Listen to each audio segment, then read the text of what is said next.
Oh, yum, yum, water. Ooh. Warning, this podcast contains violence, sexuality, gore, and other horrible and disturbing things. Listener discretion is advised. Also, the hosts of this venture are ignorant dipshits, so please do not take anything they say as fact. And enjoy the show. Now, are you sitting comfortably? Good. Then we'll begin. Today we had 15 homicides and 63 violent crimes, as if that's the way it's supposed to be. It is our basic human right to be fucked up. A second plane now has crashed into the other tower of the World Trade Center. Put chemicals in the water that turn the friggin' frogs gay. The defendant shall be incarcerated for the rest of her natural life with no possibility of parole. You are not machines. You are not cattle. You are men. We were somewhere around Barstow, on the edge of the desert, when the drugs began to take hold.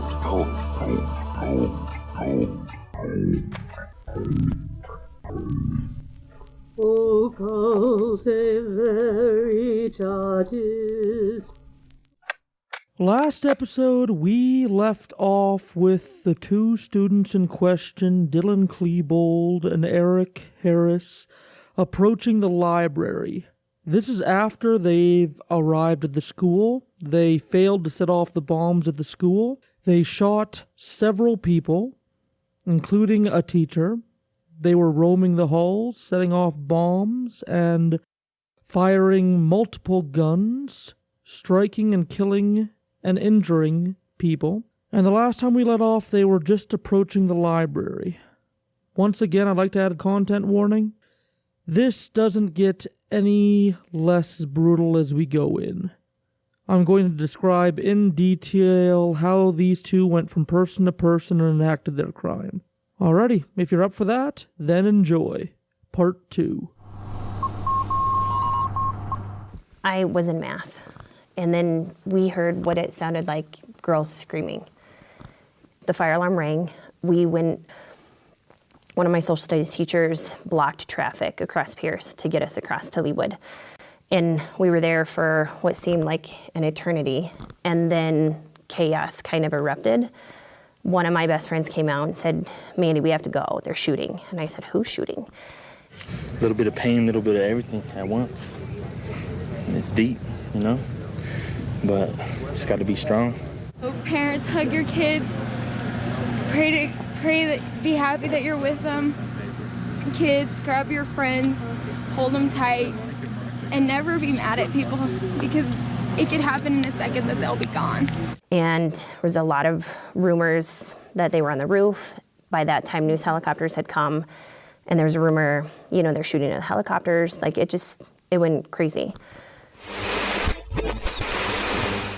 Inside the library, Patty, 2 teachers, and 55 students were hiding just feet away from where the boys stood. Harris and Klebold entered the library. They see that people are hiding under the tables, and they begin to yell everybody to get up. In the footage that was released, they seem to be very playful in the way that they're instructing people, almost like they think of it as a game. And they start to turn it into a game, such as asking everybody who is in a white hat to stand up. Everybody who plays sports to stand up. Kind of like Simon Says, except with a gun. It's terrifying. Yeah, can't imagine. Menacing. That's ridiculous. Yeah. When nobody stood up, one of the shooters said, "Fine, I'll start shooting." A student who suffered a childhood stroke and was still at child levels of intelligence was still sitting at the computers. They didn't realize that an emergency was going on. They were shot and killed immediately. At 11:30, police report gunshots from the library, and they're still waiting for backup. The gunmen now take their times unloading their backpacks and reloading their weapons. 1 second. Harris began to shoot through the West Library windows, shattering them. He was aiming at the now arriving police cruisers he could see in the distance. The police returned fire, but they didn't have much opportunity because they couldn't get a clear shot. There were so many hidden students kind of in the way, in the line of fire. Klebold shot his shotgun under a table full of students, injuring 3 of them with pellet spray. Harris stopped shooting at police and shot under another table full of students, killing 1 and injuring another. Harris moved to another table, shouting peekaboo, and shot under the table at point-blank range with a shotgun. killing another student. The recoil broke his nose, causing heavy bleeding. So he pointed a shotgun underneath the table. He shot it, killing a student instantly, but he put the butt of the shotgun way too close to his face, and it crushed his nose, and he started bleeding from his nose. A student named Pat, despite the danger, tried to tend to one of the injured students that was lying on the floor, and he was shot twice in the head by Klebold. They began to play head games with the students, asking them if they wanted to die or not, telling them that they better choose the right answer or they would die. Another student blurted out that he was scared and wanted to go home. He was pulled out from under a table and shot in the head. Harris and Klebold continued to throw CO2 bombs around and firing shots of books and walls. Klebold went under a large display case where several students were hiding, and he did kind of a spray shot, 8 shots in a row. He injured 3 students and killed 1. There was a popular belief that Cassie was the individual that was asked, "Do you believe in God?" But that was falsely reported and used by scam artists to sell books about the incident. In reality, another student named Valine was shot, and she cried out in panic, "Oh my God, help me." One of the shooters then asked her if she believed in God. She first answered no, and then yes, trying to get the quote-unquote right answer, trying to judge the shooter's reaction. He asked her why, and she says it was because it was what her family believed. She was already shot, she was already injured, so she kind of crawled under a table and pretended to die. So you see, it's not at all what they portray in the movies. In the movies, they had a totally separate student, Cassie, being asked directly, "Do you believe in God?" Her saying yes, and then her being shot because she said yes. When in reality, that's not what happened. Yep.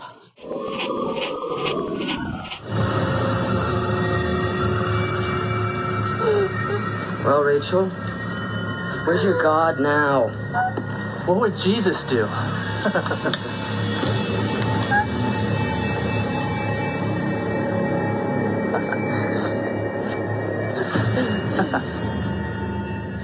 Do you still believe in God?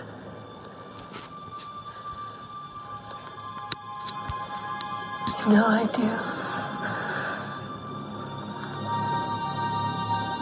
Then go be with him.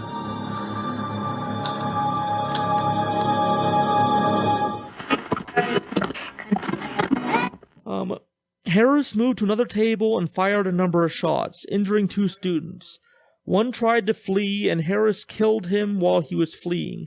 Harris then moved to another table and fired underneath, injuring 2 more students and killing another instantly with a shot to her spine. The shooters took time reloading again, and then they unloaded their guns at another table.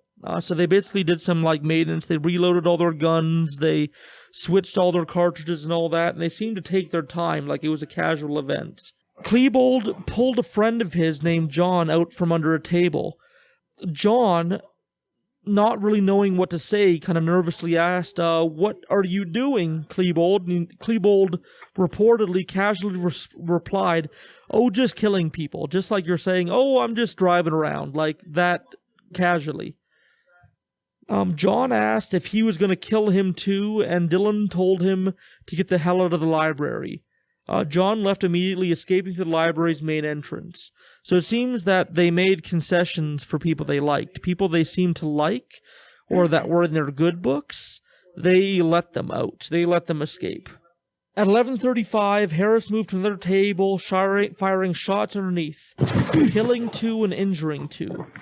They then headed towards the admin desk where Patty was still on the phone with 911. During all this, Patty was still on the phone with 911. You'll hear several other things in the background if you listen to this multiple times, and first you'll hear pipe bombs. Second, you'll hear gunshots. Third, you'll hear the voice of the 2 men, Dylan Klebold and Eric Harris, talking. You can hear them saying things such as "get up." You can hear one of them ask the question, "Okay, everybody in white hats, get up."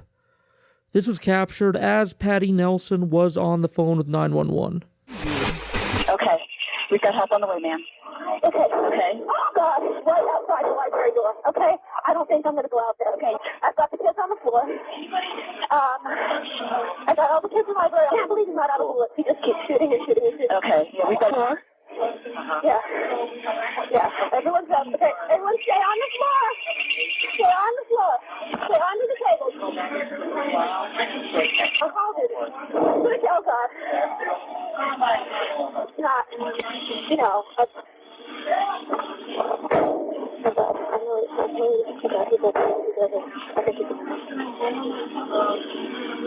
What's your name, ma'am? My name is Patty. Patty? No, everybody get up right now. Please go to the library. Please turn everybody get up right now. Okay. Please don't hold on. I have him in the library shooting at students for the lady that I have in the library on the phone. Okay, try and keep as many people down as we can. Okay. Do you know who he is? Okay.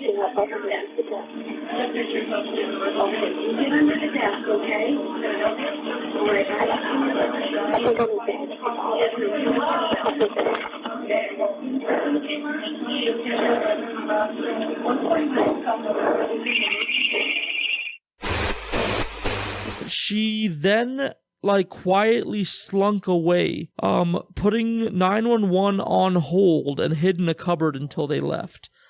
They fired a few more random shots in random directions and left the library. They headed down the halls, and they were reported to be looking into many windows, even making eye contact and kind of brandishing their weapons at many students, but they didn't seem to be interested in breaking into any classrooms. They fired into doors, threw Molotov cocktails, caused a few small fires, and again they passed Coach Sanders, who was still in those hallways bleeding from his neck wounds, and he was still pretending to die, as they passed and the fires they set burnt. At 11:44 a.m., the shooters entered the cafeteria to check out their failed bombs. They shot at them. They exploded pipe bombs near them, but they failed to get these big bombs to detonate. They taped a bunch of explosives together, they set a timed fuse and left the scene. They were trying to get the bombs to explode, but they were unable to make them explode. The library was above the cafeteria, so exploding them would take out any remaining students hiding in the library. But in their attempts to try and set off propane bomb, they set off the sprinkler system, flooding the school. So they were kind of defeated at this point. Their bombs had not gone off, and now the small fires that they have set were being quickly put out by the sprinkler system. 11:49 a.m., Denver SWAT arrives and enters the building. They use both a moving fire truck as cover to enter the east exit, and they use a piece of construction equipment to break the wall of the teacher's lounge and get into the building. At this point, they believe that it was a hostage situation, and that they needed to negotiate with Klebold and Harris in order to get these people out. But really, Harris and Klebold didn't have any demands. They weren't planning to get out of this. They didn't have any hostages. They just had future victims. They just wanted to up their kill toll by the sound of it. At 11:53 a.m., Eric and Dylan move from the offices into the art hall, firing weapons indiscriminately. They appear defeated on camera at 11:56 when they go back to the cafeteria to check out what their bombs have did. They kind of made a bomb and preset it to go off in a few minutes, and they thought, okay, this is going to definitely set off these propane bombs, but it just didn't. It failed again. They wander the school, going from cafeteria to kitchen near the library again. They're kind of wandering aimlessly. They take a few firing shots at first responders in the library windows, but they quickly kind of retreated.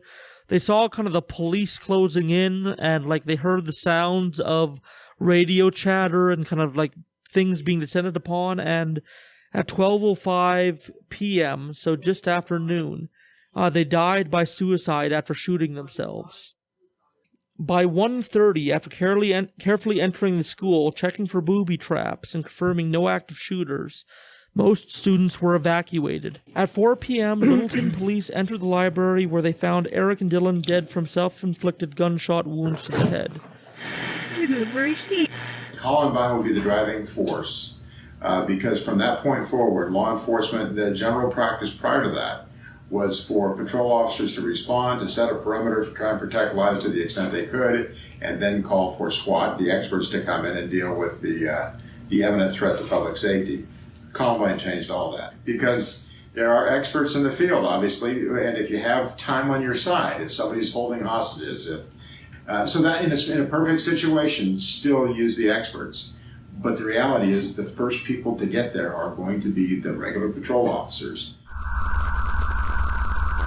The shooters lay close together in bloody heaps. At 6:15, they found a live bomb in Klebold's car. At 10:15 p.m., they tried to defuse that bomb with remote methods, but it accidentally went off, but it didn't injure anybody. It just kind of damaged the car and the equipment they were using to defuse the bomb. So the bomb squad on the morning of April 21st combed the school and confirmed that there was no more booby traps. It was at this time that they took a true death toll. At the end of the Columbine incident, there was 12 students dead, 14 if you include Dylan and Eric, and 1 teacher dead, for a total of 15 dead on that day. Cassie Bernal, age 17, Stephen Kernow, age 14, Corey DePuter, age 17, Kelly Fleming, age 16, Matthew Ketchner, age 16, Daniel Mauser, 15, Daniel Roberg, 15, William Dave Sanders, age 47, Rachel Scott, 17, Isaiah Scholes, 18, John Townlin, 16, Lauren Townsend, age 18, and Kyle Velasquez, age 16. In addition, there were 24 other students injured, 21 by gunfire, and the others by shrapnel or effects from the bombs. 3 more people additionally were arguably victims of this. 2 student survivors and a mother of one of the people killed died by suicide themselves, presumably maybe from the trauma they incurred from this event. Why did this happen? There's no really definitive why. On the tapes, the shooters claim they wanted to have a terrorist attack with the most deaths in history. And although that initial news reports claim that Columbine killers had targeted minorities, jocks, and Christians, the killings themselves, when you look at who they chose to kill, seemed indiscriminate. They seemed to be killing anybody they could go for. They even made choices to release some students that matched their descriptions and let some students sneak away, and they peered at some students through windows in classrooms that matched their description of who they said they wanted to execute, but they didn't. So they're kind of inconsistent on that. Yeah. It seems pretty random. The FBI concluded that the killers were victims of mental illness and that Harris was a clinical psychopath and that Klebold was a depressive that was manipulated by him. Again, we don't really know. Nobody really talked to these people before this incident happened. Nobody really got inside these people's heads to see what was going on, what kind of trauma they had, what they were actually dealing with. Nobody really knows if they were truly cold-blooded killers, just psychopaths that wanted to have the torment of their classmates for their enjoyment before they die, or if these were severely mentally ill people. We don't have that information, and there's not much information to go on to determine that. Just the FBI concludes it. What I find very unique about this kind of a mass shooting situation is that humans, in the broadly, are terrible at killing each other. It's not a thing that we're that we're generally not wired to do. And so that's why in a lot of mass shooting situations, you end up with it's usually just one shooter and trying to get as much body count as they can. And what makes this unique is that there were two shooters, I think, which, and that it was so premeditated. Like imagine trying to coordinate with somebody else, a mass shooting. Like you've got to, there would have to be like a certain level of like fucked upness for like not just one person, but like two people to be on the same page with that. Well, like, yeah, you understand what I'm saying? And there's a lot of premeditation here, and for two people to work together and to like see this all the way through, like have this extreme idea, train for it, and then execute it is horrible. Like, think about the amount of premeditation. They had to find a way to obtain these guns through both legal and illegal means. They had to practice with these guns, sight them in, target practice with them. They had to learn how to build bombs. They had to build practice bombs. They had to set these practice bombs off. Their bombs on the day didn't go off. A lot of their pipe bombs went off successfully. A lot of their, I think they're called crickets, a lot of their CO2 bombs went off successfully. A lot of their aerosol bombs went off successfully. They then planned how they were going to place the bombs. They figured out, apparently, according to the experts, pretty accurately how much it would take to collapse the cafeteria on top of all these students and kill them. And they had that figured out. They had it figured out where these students were going to flee after it began. They had so much premeditation. Yeah, they definitely thought about it a lot.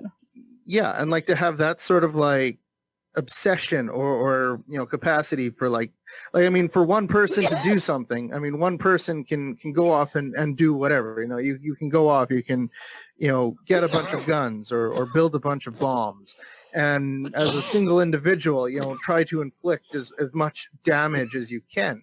But to share your plans with another person and then they join you in it. And yes, to coordinate your plans. You guys coordinate it. That is so statistically. This, I guess, is what makes it so unique. Is that statistically speaking, that's very minimal. You don't end up with these multiple shooter kind of situations. The mother of Dylan Klebold says not an hour has passed where she hasn't thought about what her son did. Here you say. There was simply a compulsion to understand how could Dylan, raised in our home, have done this. Mm-hmm. What have you come up with? Well, what I have come up with is an understanding, a belief certainly, that Dylan and Eric both were in that place at that time because of some kind of pathology that, and they were different kinds of pathologies.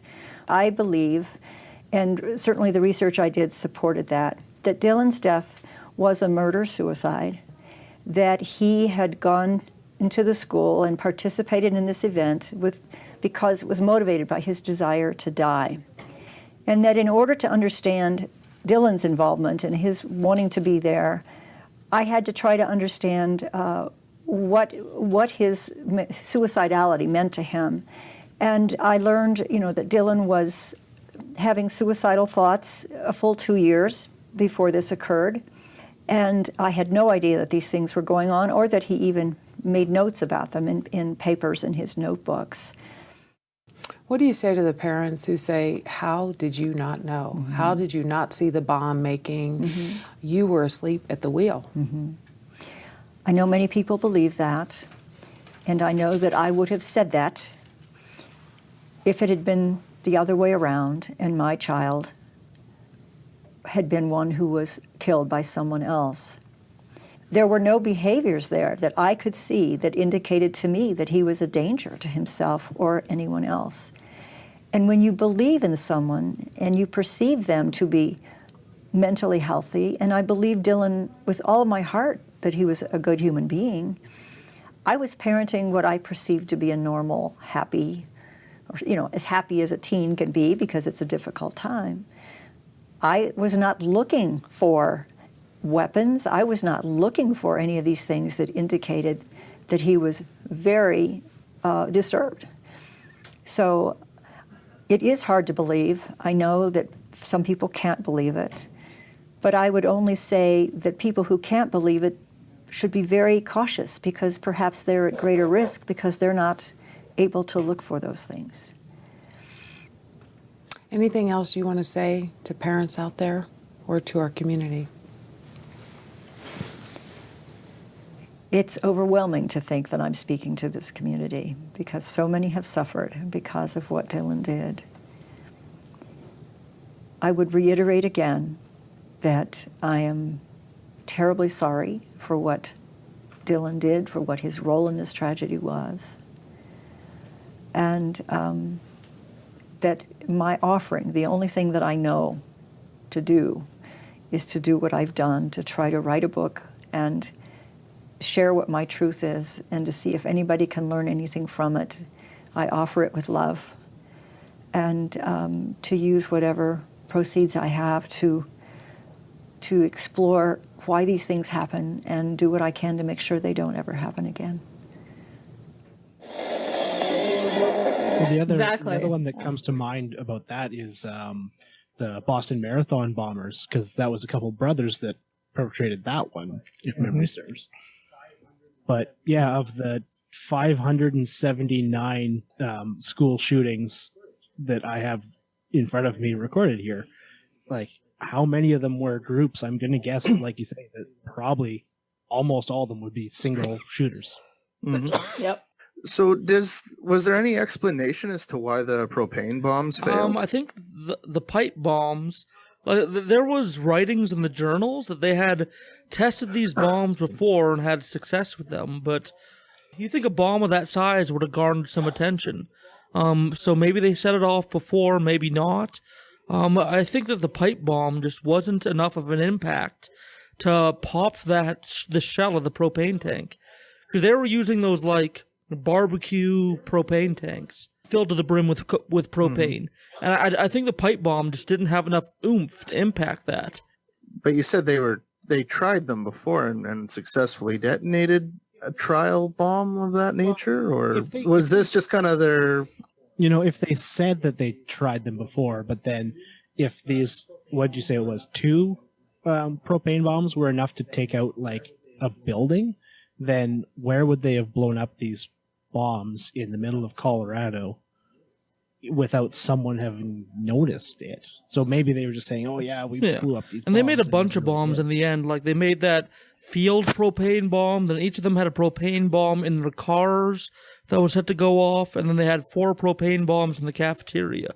And, like, it was theorized that, like, even one of those propane bombs going off could collapse, like, a corner of the cafeteria or the rest of the cafeteria if, like, you know, catastrophic, like, failure occurred throughout the structure and all that. So these were powerful bombs. So, like, they wrote in their journals that they successfully tested these. So maybe they drove off, like, way the fuck out into the boonies and tried it out. But I don't know very many places where that big of a boom, the sound wouldn't carry so far. Maybe it would just sound like gunfire. Maybe they would be able to get away with it. Maybe it just sound like distant gunfire to, like, people on farms and stuff like that. I don't know. You know, and a bit of a callback too is that it seems like they may have used the Anarchist Cookbook to construct some of their bombs. And if that's the case, like, you know, the Anarchist Cookbook isn't exactly good at what it does. Call back to that episode. Yeah, classic Leon episode. And yeah, he revealed on there that a lot of the recipes on there aren't very good at making what they want to. Like, a lot of the bombs don't go off if made from that book. So that could very much be their problem as well. Are you dying? You I'm sneezed more like coughing. 75 I'm times. enjoying my 420. Glad we're social distancing with those kind of... Me too. Jesus Christ. Stop it. I'm going to make fun of you until you quit it. That's enough. Okay. It's done. Go drink some water. Oh, yum, water. Ooh, liquid, my favorite. Thank you. I'm glad to know that I'm still terrifying even on the others. Oh, actually, we don't live that far away. From a few blocks. I'm still terrifying in different houses. Yeah. So close yet like, so far. The FBI's theory has been met with criticism that they were malignant narcissists that had borderline antisocial features and had some psychopathic traits, and they did their whole, like, FBI dress up the psychology thing, like. And, like, as definitive as I sounded on episode 1 of this podcast, like, we have to come to terms with the psychology is still a very young science, and the FBI is working with a very small amount of information for these two. They're working off the tapes and the journals that these two wrote. And these two were big dreamers in these journals. They thought this event would kick off like revolutions and changes in society, and they were convinced that this event they were about to do would like rip up the fabric of American society and stuff like that. So I think they were ones to boast. So I don't know if their journals can be relied upon to make a accurate psychological profile and stuff like that, but who knows, right? I think it's very believable. Dr. Jay Gee didn't hesitate when I asked him if he bought Sue Klebold's claim that she had no idea of the horrors her son Dylan was up to. Gee is chair of child psychiatry at Rady Children's Hospital and one of the most renowned experts on the adolescent brain. It's certainly not uncommon for parents to have very little insight into the lives of their teens. Gee says 1 in 8 teens will experience clinical depression, but only 1 in 6 will ever get help. So why are the warning signs of a deeply troubled child often so difficult for parents to see? Teens can have quite a hidden life. One of the challenges for parents, he says, is deciphering the difference between typical teenage behavior and a child with a serious mental illness. He admits there is no easy answer, but there are always some signs. One of the things that people need to look for is change. In terms of change in energy, change in activities, change in sleep, change in eating. Also, dropping grades, different friends, or they withdraw altogether from friends and family. And the key here is the degree of these changes. Whatever the baseline is, it often drops way off. The fall after this had happened, I was about to begin my foray into high school as a grade 9 student. I was starting high school in the fall after this, and it was kind of an interesting thing to start this new school, and after that had happened, just a few months earlier. I don't know. I remember like a lot of the moral panic over everything. The panic over, violence in video games, for example. Like at the time, Quake was Quake was my obsession at the time. And nerd. Yeah, I know. Trent Reznor did the soundtrack, so that also helped make Quake really awesome. But there was a lot of panic over violence in video games, and I guess one of the kids was one of the shooters was a big fan of he ran Doom, a website like the that video featured game it too. Doom, and would make his own levels, and I don't know if this is true or not, but I think I had heard somewhere along the way that he had like a Doom level of the school. He did a bunch of like custom Doom levels. I read a little bit about that. I didn't put it in my notes, but future Ood, check into what I researched, see if, because that does sound super familiar. Thank you, past dude. According to fandom.com, Eric Harris was an enthusiast of the Doom series, owning some of the Doom novels and having designed Doom levels under the nicknames REB and Reb Doomer. In a videotape recorded before the massacre, Harris expressed enthusiasm for the planned shooting, saying it would be like Doom. He also pointed out that the shotgun was, quote, straight out of Doom. And specifically to answer your question, past Ood, the information that these two made a Doom level comes from this student, David Proctor, who says he overheard these two talking about and then outright claiming that they made a custom Doom level modeled after the Columbine High School. Although in the investigations, several custom Doom levels were found on their internet devices, the custom Doom level that was talked about that was apparently designed after the high school was never recovered. Violence in video games or whatever is apparently one of the things that some people felt was to blame. And, like you had said earlier, Marilyn Manson. And, then of course everybody, then there's like the whole subculture and the sociological, respect of that, where it's, like you said, the bullied kid narrative or the outcast narrative and that sort of thing that seems to have stuck to this, this story. Oh, 100%. Like, what can be done about things like this? Like, these school shootings keep on happening in, like, mostly American society. Like, 21 years later, we have over 500 school shootings, which resulted in over 1,200 deaths.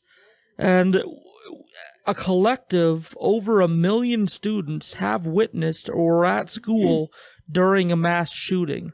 So like 1 million students have been a part of this American subculture phenomenon. Just as a little bit of extra context on that, I dug up some everybody's favorite source of reliable news, Wikipedia, stats, graphs, whatever you want to call it, of just school shootings in the U.S. The very first recorded school shooting killed 10 or 11 people and was in 1764, all the way up to the most recent one, which was actually this February in Commerce, Texas. And oddly enough, the Columbine shooting was almost smack dab in the middle. There were 284 before it and 294 after it. There's been lots of school shootings in Canada too. Let's not forget that. We are not blameless. Tabor, Alberta, for example. Yeah, I believe it was Tabor had a school shooting. Oh yeah, we just had another mass shooting in Nova Scotia as well. Yeah. Yeah, like yesterday. Yeah. Is it like 19 people have passed because of it? It's just I don't know if awful. It's our biggest or whatever, but it's pretty big numbers. I believe definitely. It appears to be the largest. The one before that would have been the École Polytechnique massacre in '86 in Montreal. Yep. Yeah, and like we've had several dating back to 1689, which is not school shootings but just mass shootings in Canada. But there's a short Wikipedia article on mass shootings in Canada, whereas there's the Wikipedia for the U.S. has to split it between pre-2000 and post-2000 because again there's 500. There's more than 500. I mean, it's going to keep on happening. Wow. I mean, it's the same reason that workplace shootings keep on happening. That like shootings at bars keep on happening. There's people out there that want to do harm, and there's collections of people together that are vulnerable that can be subjected to that harm. And unfortunately, with schools, like there's a lot of, I would say, mental health services and kind of outreach that doesn't get to a lot of the kids and students out there. So you don't really catch them before they start to make and enact these plans. And it just keeps on occurring. Well, an easy accessibility to firearms, right? And the other issue is you end up with like today's near limitless media where you can construct your own echo chamber and, just surround yourself with people who think exactly like you and share the same, paradigm as you. And that's all you see and all you're exposed to. And, a lot of places capitalize on that and, kind of propagate that, that feeling, right. Like if all you do is you listen to like Baked Alaska and Ben Shapiro and Alex Jones nonstop on loop all the time, like you start to develop this and you like, like for example, the mosque shooting in Quebec, where the shooter, just consumed that media and, like just grew paranoid or whatever and felt that they had to, take matters into their own hands because they fell for this like, white genocide, Muslim invasion, bullshit myth, and that kind of thing propagates that. But I mean, when you call these, these, people who, I mean, you can't, necessarily personally blame them, but you're like, maybe pause and think about your rhetoric, and they just refuse to. They won't even acknowledge it. They'll think it's just a coincidence that these people, like people laugh at it. But I think it's one of the Christchurch shooters, made a PewDiePie reference like before he started his shooting, and. Oh, and like really? as as goofy and silly as PewDiePie is, like he has been flirting with alt-right personalities and alt-right ideas and memes for a long time now. So you can see why he can kind of be the mouth to the alt-right pipeline online and can start to warp the minds of a lot of these people. Like, I don't think it's Marilyn Manson and like violent video games that are brainwashing like people into violence. I think it's bad actors like propagating like ideals that cause people to be scared of like the people around them. Like they have to take action in order to save themselves or the white race or whatever. It was subscribed to PewDiePie, by the way. Yeah, it was. Yeah. It was subscribed to PewDiePie. And on that, like the guys like live streaming this too at the same time on, I think it was Facebook. Like just that level of media is like it's just obscene, and it just feeds on itself. It's this like terrible, thing that just one-upmanship. Like how much worse can we make it? And then they set that new standard, and then like everybody else tries to meet that. Which, I mean, I think was part of the issue with Columbine. Like they wanted to, I think they were trying to like cause more death or destruction or damage than like the Oklahoma City bombing, which I think was one of the things that I guess contributed to some of their I think you referred to them sort of as like aspirations or whatever. They wanted to have their aspirations. I think one of their aspirations was fueled by like the Oklahoma City bombing, where they wanted to try to surpass that in terms of body count and destruction and what have you. Well, and it's an interesting or a terrifying thing too. It's like I can almost feel better about someone who says that they're part of ISIS and start shooting, or they do something like that because they've been radicalized, and that's a whole other thing into itself.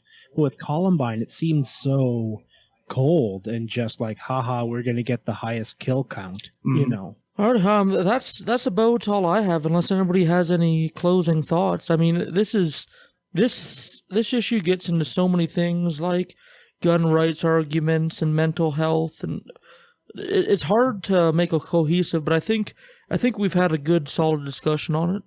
Yeah. What do you think, listeners? Send us feedback at ovfeedback@gmail.com and tell us what you think. Are we right? Are we wrong? Are we full of shit or something else? A question I would like you to answer specifically, if you're looking for inspiration to write in, do you think it's responsible to cover this? Like, there is a definite copycat phenomenon with school shootings out there, or there seems to be. Should we have covered this? What's your opinion on this? Like, I tried not to glorify what these murderers did. I tried to present it in real details and not sensationalize it, but can it be covered ethically, I guess is what I'm asking.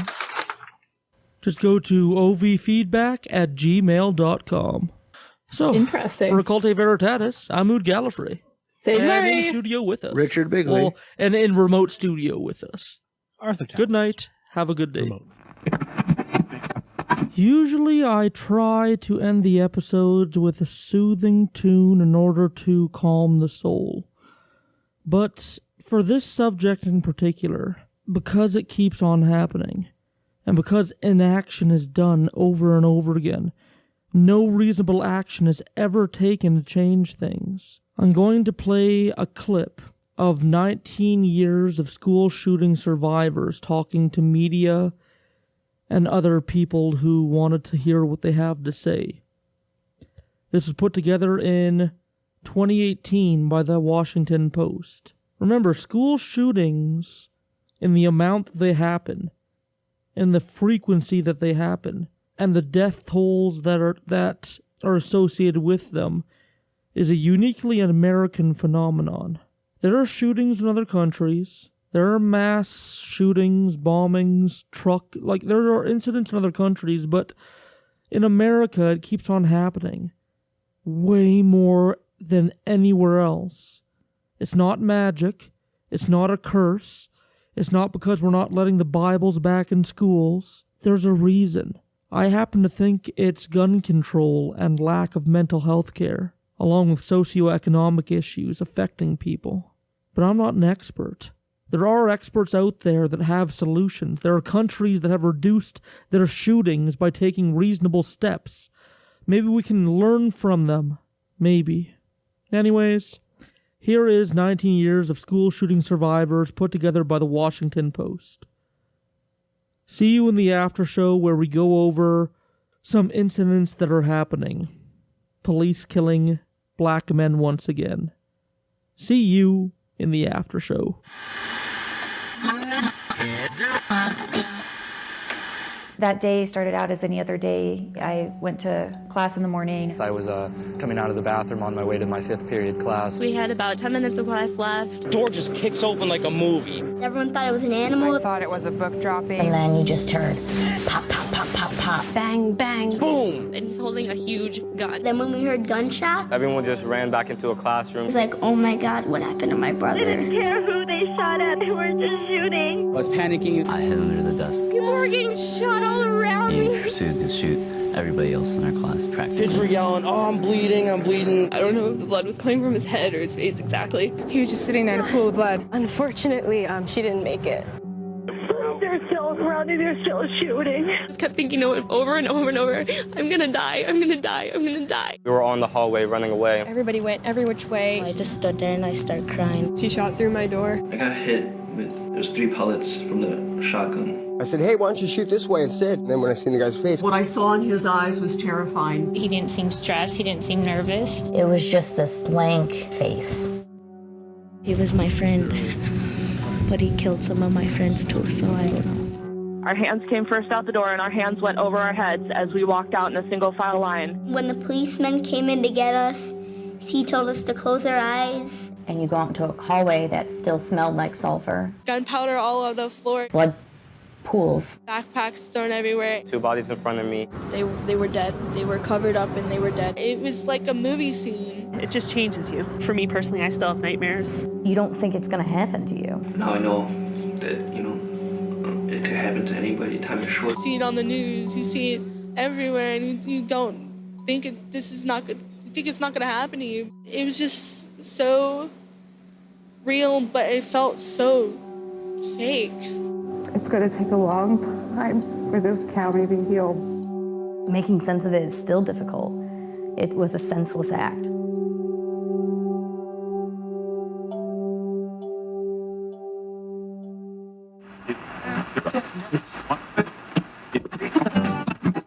Hello, people of Earth, and any extraterrestrials that are tuning into this station. Usually I try and bring you some good news at the end of this after show. Something to end your day, listing off new patrons, hearing some prayers from our cult. But today is not a happy day. 9 minutes. Start the clock. I tried to think of the best way to illustrate this, and I thought that, I don't know, this is the best I came up with. Seeing how long exactly this officer leaned with his full weight on George Floyd's neck. And what was the crime of George Floyd for doing this? Apparently using fake money to pay for something. That warranted a death penalty. He didn't even resist arrest. He wasn't resisting as he was pushed to the ground. He was already in handcuffs. They had a police car nearby. You know what police cars are directly designed for? Holding occupants in the back that are handcuffed. They could have just put him back there, but yet they felt the need to pin him to the ground. Have 3 people pin him to the ground when he was already handcuffed.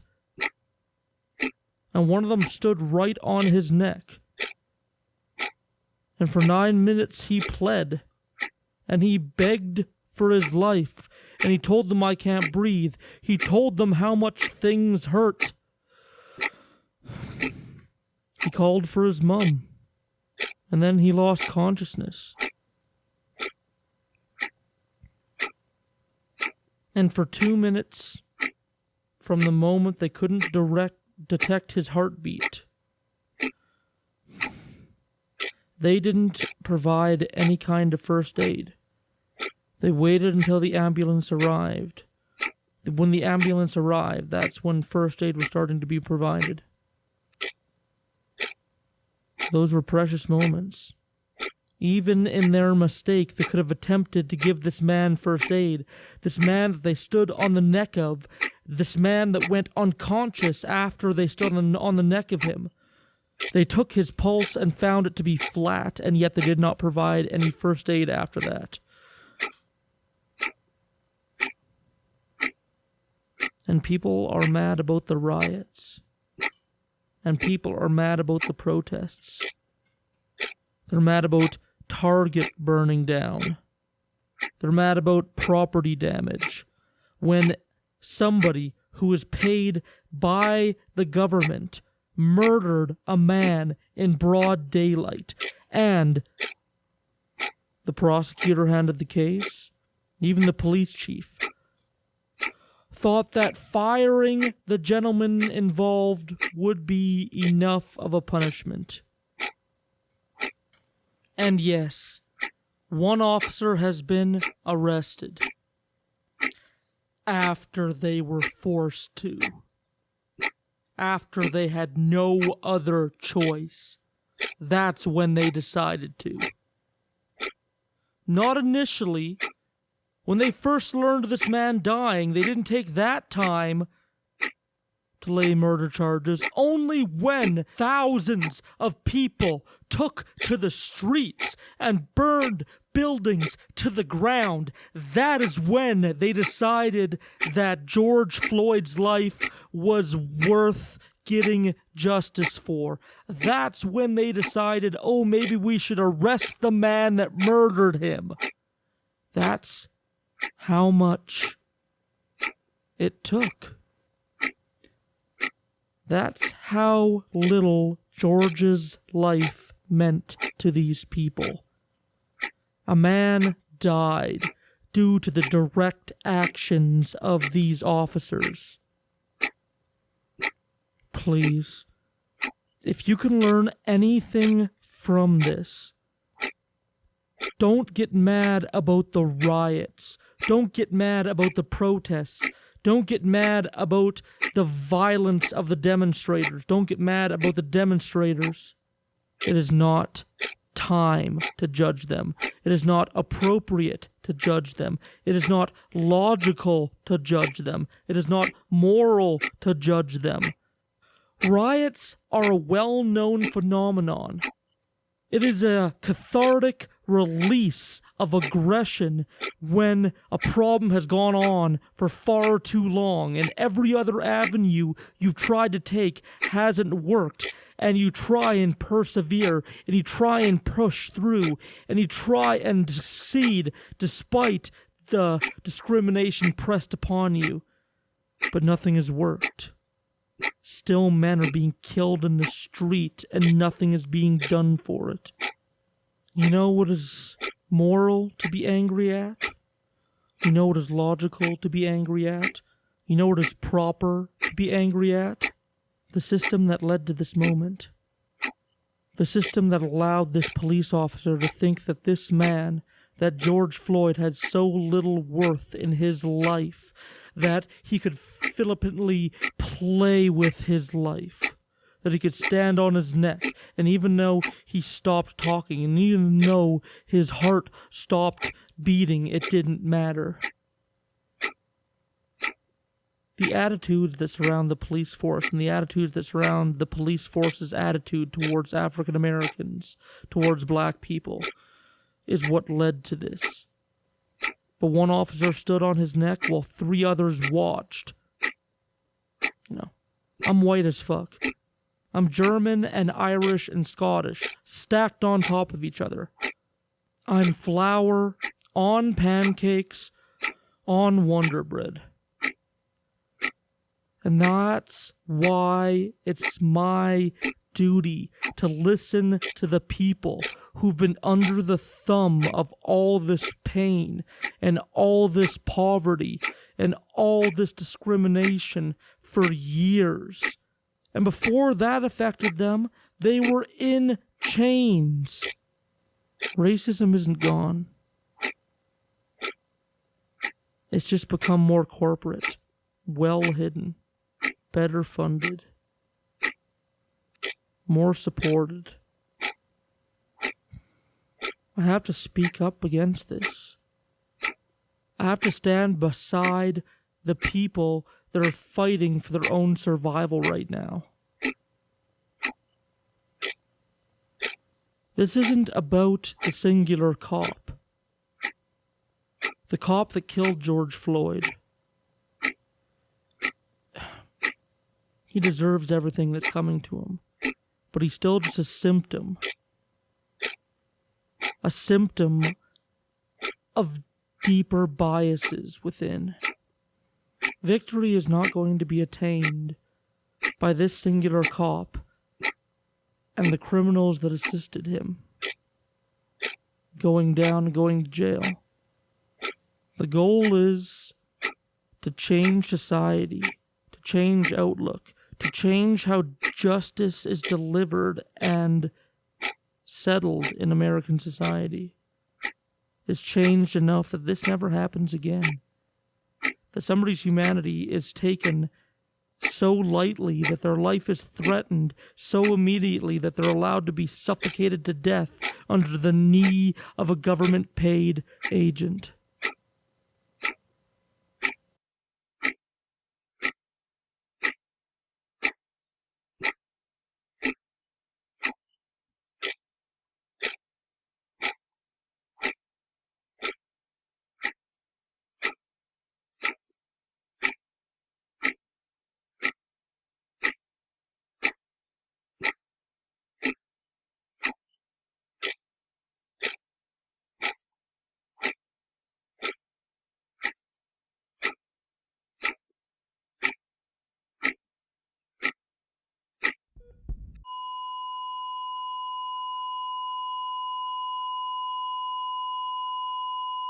And there it is. 9 minutes. The amount of time you've been listening to me blather on is the amount of time that George has been under the weight, the full weight of a grown man upon his neck. His airway is restricted. Oxygen isn't getting to his brain and organs, and he's been slowly dying this entire time. Stay safe out there. I love you all.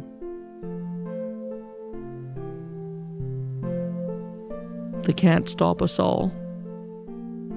I'm Mood Gallifrey.